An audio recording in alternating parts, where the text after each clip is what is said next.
Dando continuidade à nossa aula do curso Panorama Bíblico, vamos agora para a segunda parte do nosso estudo sobre os livros históricos. Vamos falar agora, começando com 1 Crônicas.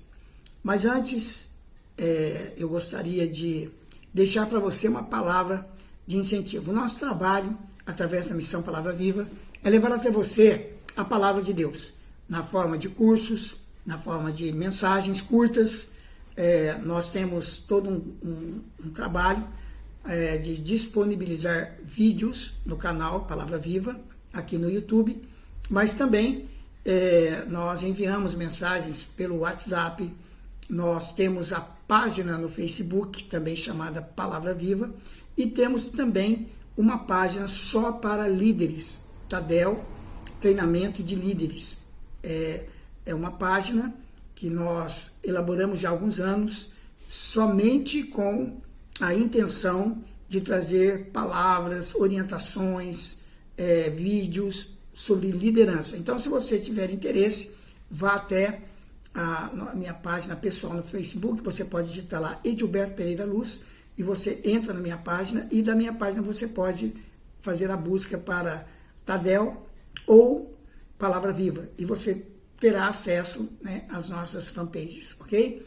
Temos também o nosso blog, o blog Palavra Viva, que você pode acessar na internet digitando www.prbetoluz.wordpress.com. E aí então você entra e lá você vai ter acesso a muitos textos, né? Basicamente o blog ele traz informações na forma de textos, mas de estudos de vários autores que nós coletamos e disponibilizamos ali para o seu crescimento espiritual. Há muitos assuntos, variados assuntos, que estão disponibilizados no blog.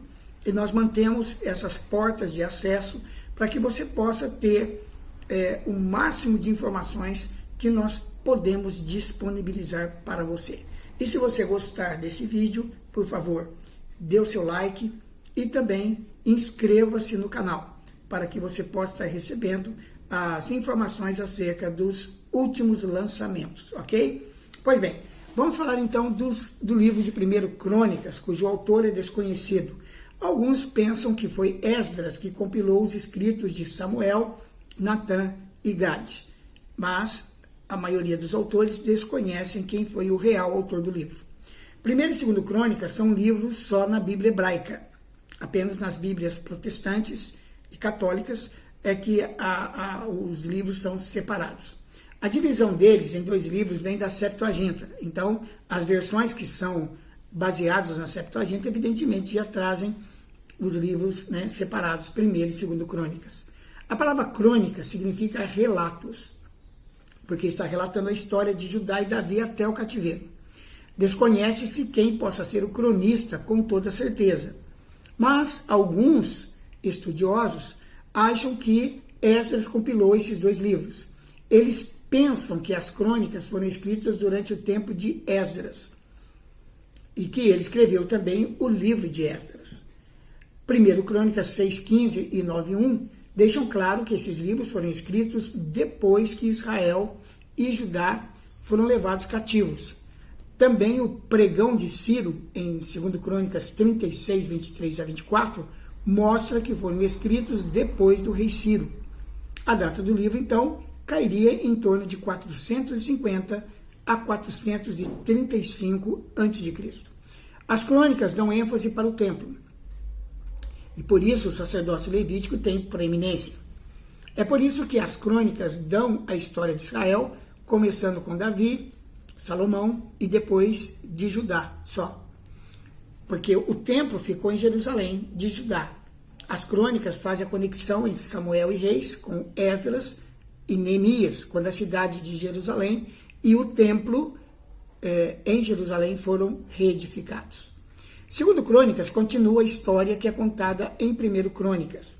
O livro começa com o reinado de Salomão, de 970 a 931 a.C., e termina com o decreto de Ciro em 538 a.C., que permitiu a volta do povo de Israel para Jerusalém.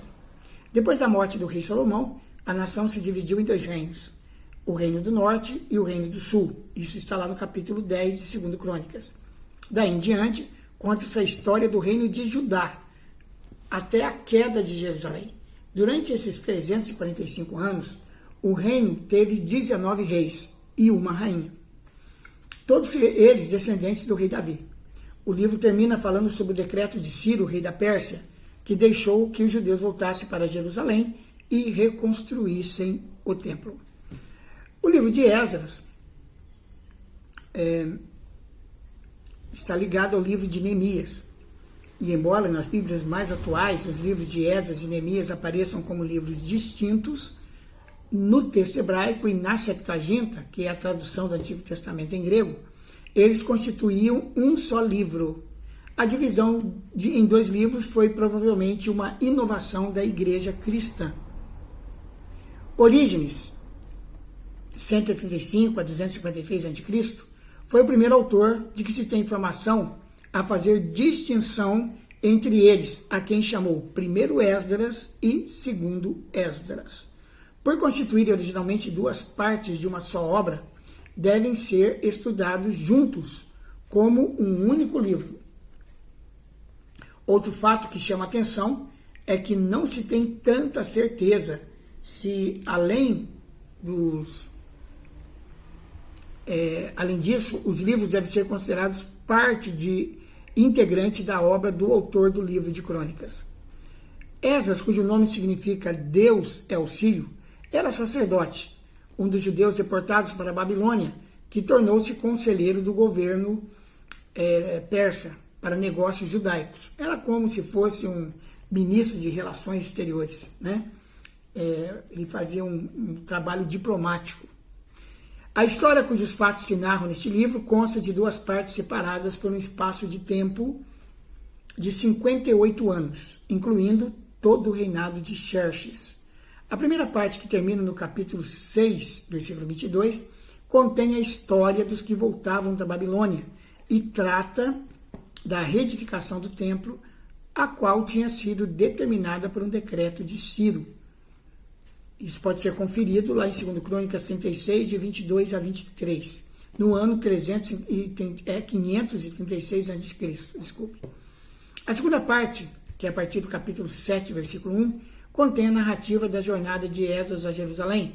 Jornada esta empreendida em virtude de um decreto de Artaxerxes Longímano, no ano de 457 a.C. Uma vez que a história de Esdras é contada antes da de Neemias, geralmente se supõe que tenha sido Artaxerxes I. O livro de Esdras contém lições que são do mais alto valor para os cristãos hoje. Lemos nele sobre o povo de Deus fazer ofertas voluntárias para a sua obra. Esdras 2,68, que pode ser relacionado com 2 Coríntios 9,7. Nós somos encorajados por aprendermos sobre a provisão infalível e a bênção de Deus sobre as assembleias para o seu louvor. Esdras capítulo 6, versículos 16 e 22. Vemos o excelente exemplo dos netineus e de outros crentes estrangeiros ao acompanharem o restante para apoiar de todo o coração a adoração do Senhor.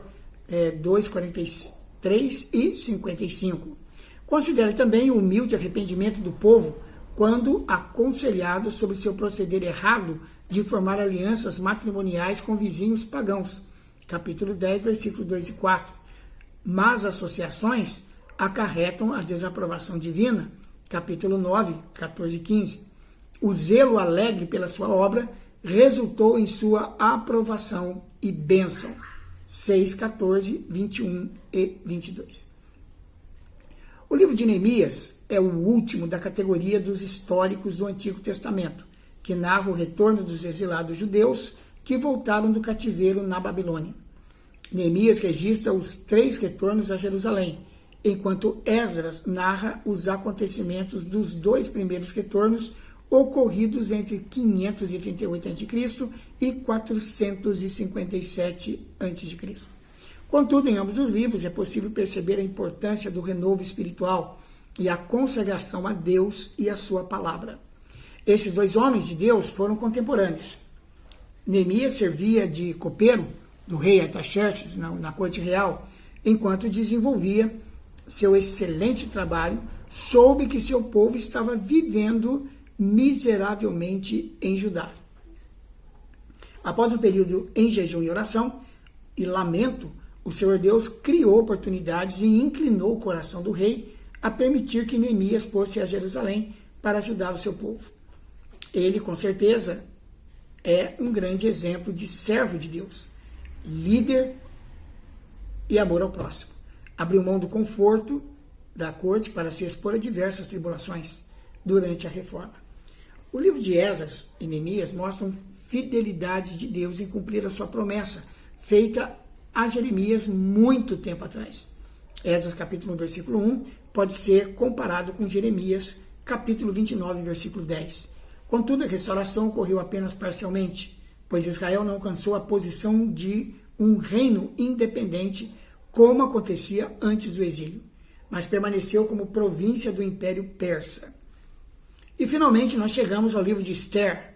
O livro de Esther é o único entre todos os livros da Bíblia, porque em nenhum dos seus 10 capítulos é mencionado o nome de Deus. Impressionante, não é? Tal fato tem levado alguns estudiosos a concluírem que ele não possui caráter canônico. Certa vez, Martinho Lutero chegou a dizer que gostaria que este livro nunca tivesse existido. Tão grande problema o livro se tornou para os compiladores do cânon. Mas quanto mais você lê esse livro, relativamente pequeno, mais reconhece a providência divina. Essa providência não é revelada de nenhuma forma miraculosa. Antes, podemos observar que ela acontece de forma muito natural à medida que contemplamos o desfecho de circunstâncias que culminam com a ascensão dos judeus, contrariando desta forma sua tão cuidadosamente planejada aniquilação. Vale a pena ler o livro para que você possa ter ideia de como foi essa trama toda para destruir o povo judeu. O autor do livro de Esther é desconhecido. Alguns já sugeriram que tenha sido Mardoqueu, porém detalhes textuais tornam essa possibilidade bastante improvável. O que se sabe ao certo é que o autor do livro de Esther foi um judeu que possuía um grande conhecimento dos costumes persas, da geografia do império e da corte. É bem provável que ele tenha vivido em Suzã. Possivelmente ele também teve acesso aos escritos de Mardoqueu, às crônicas do governo persa e aos decretos reais, devido a algumas semelhanças no estilo hebraico. Esdras e Neemias também já foram apontados como possíveis autores. A data mais provável em que o livro de Esther foi escrito fica entre segunda metade do século V a.C.